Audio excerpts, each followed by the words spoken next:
Boa tarde a todos. Antes de mais, gostaria de agradecer o amável convite da Fundação Portuguesa do Pulmão para estar aqui presente. Vou tentar que a minha exposição seja mais curta para tentarmos ter algum tempo para discussão. Se calhar vou conseguir, porque muitas das coisas que eu vou falar ou tocar, muita gente já falou. Vou só tentar, de uma forma geral, falar um pouco do e-health, que envolve várias coisas, entre elas a prescrição eletrónica, que já falamos de manhã, que é muito importante, é um passo para inovarmos, é uma inovação. E a inovação, nos tempos de hoje, esta afirmação é recente, nos tempos de hoje a inovação é a chave para que nós consigamos ter um sistema de saúde sustentável no futuro próximo.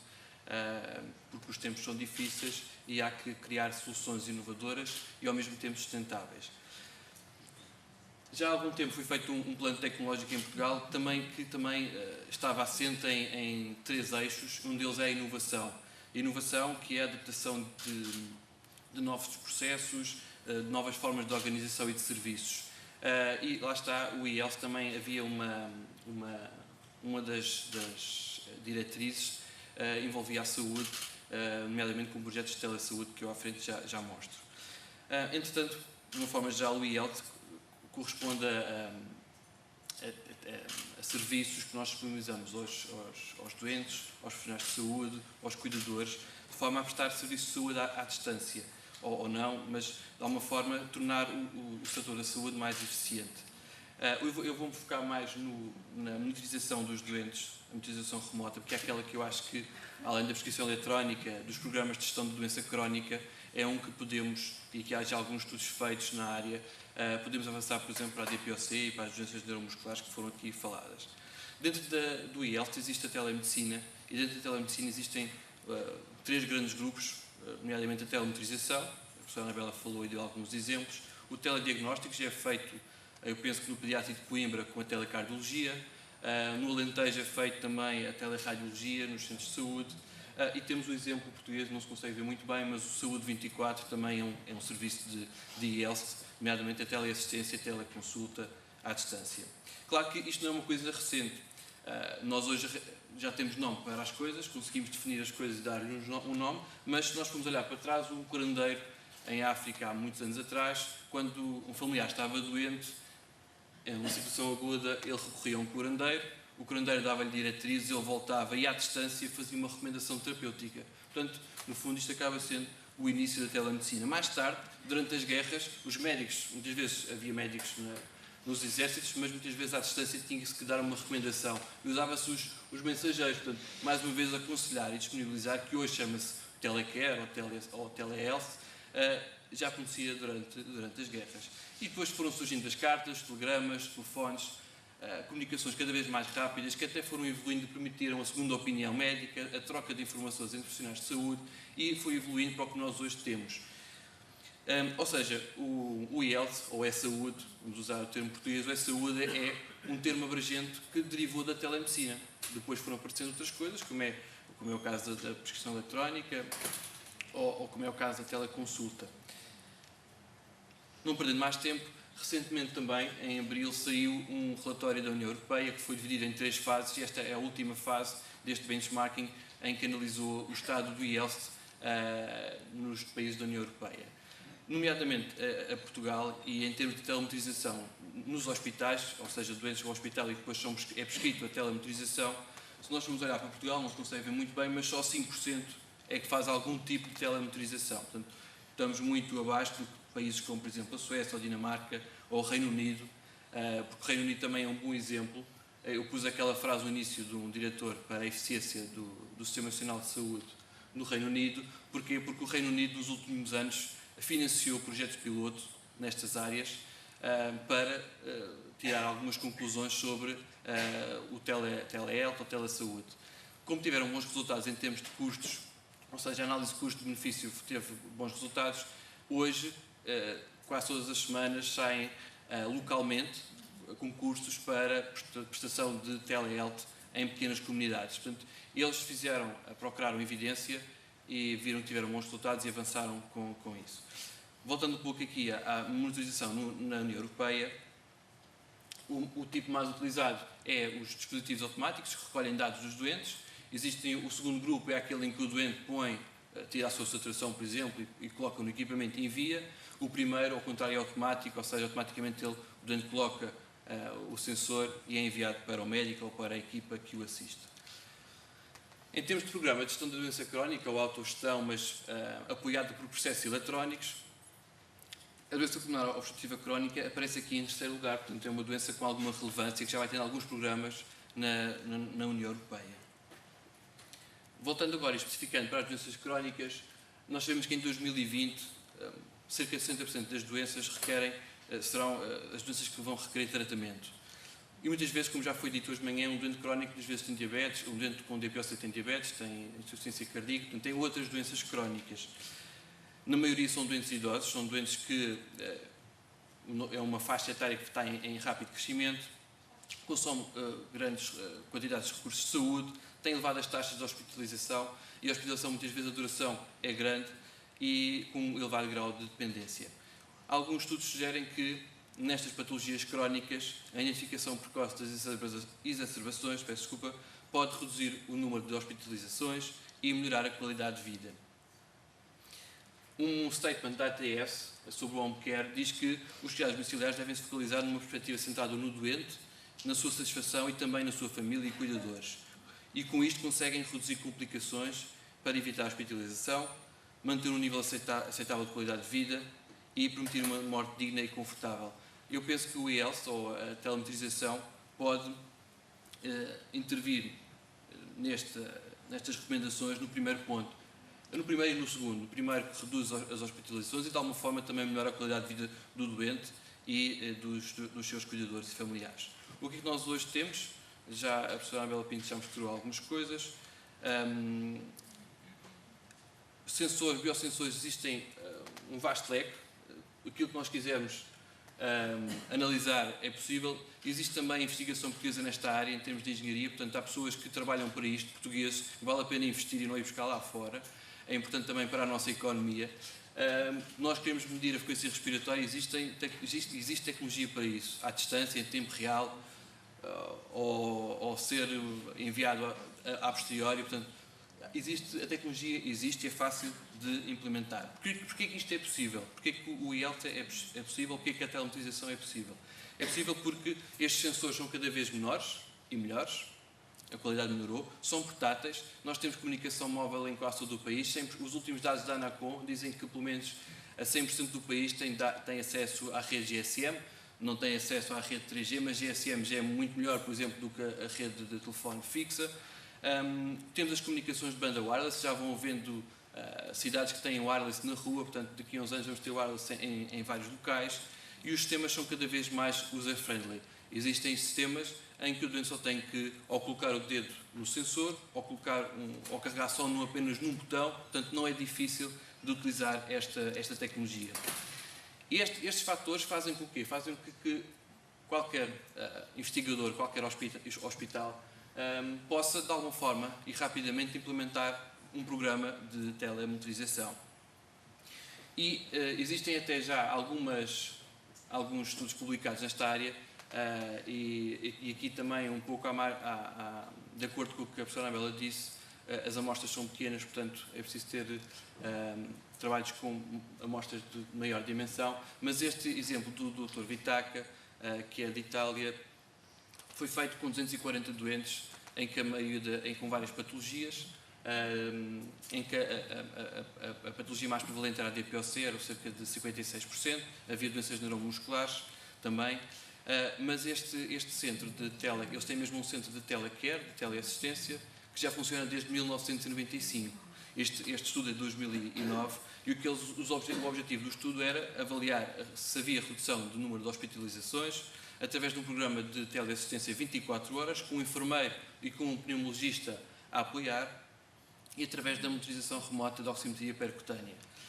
Também queriam, de alguma forma, os outros objetivos que existiam eram avaliar a redução das exacerbações, das idas às urgências e das consultas não programadas. Além disso, se calhar, avaliar de alguma forma, fazer uma avaliação de custo-eficácia.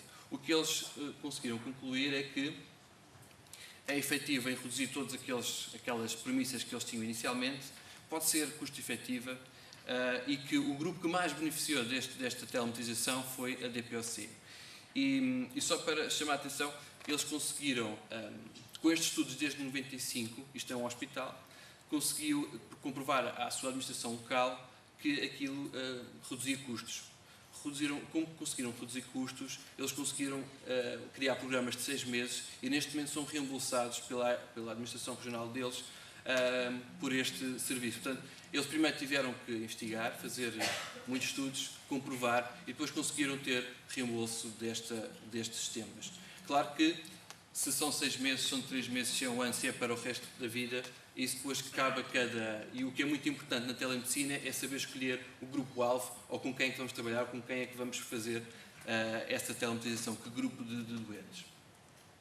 Este é só para terem uma ideia do centro de teleassistência no Hospital de Lumezano, com a equipa de enfermeiros.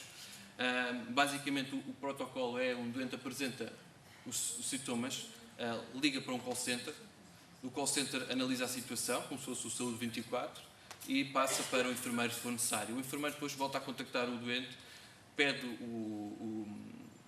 a saturação periférica do oxigênio e também faz uma tira de ritmo de um eletrocardiograma. Portanto, não é um eletrocardiograma, é uma tira de ritmo. Isto tudo em tempo real e à distância. Se houver alguma dificuldade, em qualquer momento o enfermeiro pode pedir apoio ao médico pneumologista que está de serviço. Portanto, é desta forma que funciona a telepneumologia no Hospital de Lumezano, que são os que têm mais estudos publicados, porque já começaram em 95. Aqui a professora Anabela já falou um pouco dos estudos, mas eu queria também demonstrar, não era, um pouco a redução da utilização dos recursos de saúde, mas já foi ali aprofundado pela professora Anabela. E aqui um pouco, tocando o tema da doutora Paula Simão, haverá espaço para a telereabilitação? Eu acho que sim, mas não é para todos, não é para uma disseminação. Somos um país pequeno, sim, é verdade, mas há alguns fatores que podemos ter em consideração. Redução de custos em transporte e em horas de trabalho. Permite continuar o trabalho de reabilitação à distância. Não é começar a telereabilitação logo de início no domicílio, é começar no hospital, ensinar e continuar e monitorizar. O objetivo é monitorizar e também educar o doente para isso e capacitá-lo. À distância, o fisioterapeuta ou o médico pode controlar a duração, a intensidade e a sequência de intervenção por causa dos biosensores que já existem. Isto é uma coisa que também muitas vezes não se pensa, o potencial impacto ambiental que isto tem. Há menos recurso a transportes, há menos gasto de gasolina, há menos emissões de dióxido de carbono. E os tais efeitos positivos de manter o doente no seu habitat natural, que é em casa. Claro que isto é muito simples, é mais simples isto do que telemonitorizar a saturação periférica. Porquê? Porque a videoconferência, quase toda a gente aqui já experimentou o Skype, funciona bem, mas existem coisas mais rápidas e com melhor tecnologia para estes doentes, e existem os biosensores. Estará assim o futuro tão longe, imaginando o doente com ecrã, com dispositivos de sinais vitais, com um telemóvel, e nós controlando à distância, será que isso está assim tão longe? Não, porque a tecnologia existe, temos é que pensar de outra forma, olhar isto para outra forma. Quem diz para a telereabilitação, diz para a telemotorização e começar a experimentar e a fazer. Sustentabilidade. Eu penso que existem vários artigos, mas o problema é que têm amostras pequenas, portanto não dá para nós tirarmos grandes conclusões, mas, por exemplo, este tem 23 doentes, em que tiveram 12 meses a fazer um controle normal da patologia, DPOC, e depois passaram por uma segunda fase, novamente 12 meses, em que, além de haver uma teleconsulta, havia a medição da SpO2 e do pulso, e o que eles conseguiram reduzir foi o número de hospitalizações, as exacerbações e os custos de hospitalização. Claro que, mais uma vez, a amostra é pequena, é necessário e é fundamental fazer estudos com amostras de maiores dimensões. Aqui a Madalena Teles de Araújo sugere-nos que onde é que se deve fazer a telemedicina em pneumologia. Nas redes de referenciação, aqui provavelmente com teleconsulta ou com teleassistência, entre centros de saúde e hospitais de referência e também entre hospitais de diferentes níveis. Entre CDPs e hospitais, na rede de cuidados continuados e no domicílio. Eu penso que, no caso da telemotorização, que deve ser aplicada no domicílio e na rede de cuidados continuados, eu penso que é o lugar onde podemos começar mais facilmente e mais rapidamente. E porquê que é sustentável e porquê que deve ser sustentável neste tipo de doente? Porquê? Porque aumenta a eficiência dos sistemas de saúde, alguns estudos já vão dando essas indicações, há os ganhos ambientais, que já falamos, permite inovar na abordagem à doença crónica de uma forma global, melhora a qualidade dos cuidados prestados a estes doentes crónicos, melhora a qualidade de vida dos doentes e dos cuidadores, tornam-se menos ansiosos porque têm capacidade de gerir a doença. E é mesmo isso que a última frase acho que é muito importante para no e-health, que é a capacidade ou a possibilidade de capacitar o doente para a sua patologia, tornando-o mais responsável e também mais participativo. Mas claro que para assegurar esta sustentabilidade nos dias de hoje é mandatório que os doentes, os profissionais de saúde, as entidades pagadoras, os prestadores de serviços, os cuidados de saúde, a indústria, quem desenvolve os sensores, quem desenvolve os sistemas, funcionem em parceria e de uma forma coerente. Porque se num local trabalhamos de uma forma sozinhos, no outro trabalhamos de outra, não conseguimos unir forças para chegar a um objetivo comum. Quais são as sugestões que eu faço? Vou também de encontro àquilo que a professora Anabela acabou por refletir no fim. Estudos com maior dimensão da amostra e maior duração. O tempo também é muito importante. Fazer uma análise detalhada no que concerne à utilização dos recursos de saúde, a utilização eficiente da tecnologia, ou seja, já está descrito quais são os grupos, por exemplo, no estudo do Dr. Vitaca, os doentes da patologia com maior ganhos foi a DPOC, portanto não vale a pena ir para outro tipo de patologia que não a DPOC, no caso do que eles fazem teleassistência ou na metodologia que eles utilizaram. Podemos utilizar outra para os neuromusculares e funciona e é eficiente. Mas deve-se ter algum cuidado na seleção da tecnologia. E com isso que lá está a criteriosa seleção do grupo-alvo. E depois, que é muito importante para justificar o reembolso às ARS, a quem paga, não é? As entidades pagadoras, como o Dr. Vitaca fez e outros colaboradores também, análise detalhadas do custo-benefício destas tecnologias e destes sistemas. E voltando um pouco ao plano tecnológico, eu não sei se até o prazo para lançar 2 projetos de telesaúde era 2011, e que eu saiba não existe nada a avançar, nem em termos de acompanhamento ao idoso, com aqueles sistemas de alerta, nem com a doença crónica, e que previa uma cobertura nacional até o final de 2013. Mas, se nós temos as diretrizes que apontam para isto, que devemos investir e que o Estado quer que se faça, acho que deve partir também da patologia da DPOC, estes estudos desta doença que é tão prevalente no país. Deixo-vos com uma afirmação da professora doutora Ana Escoval e obrigado pela vossa atenção e espero ter recuperado a tempo de uma discussão.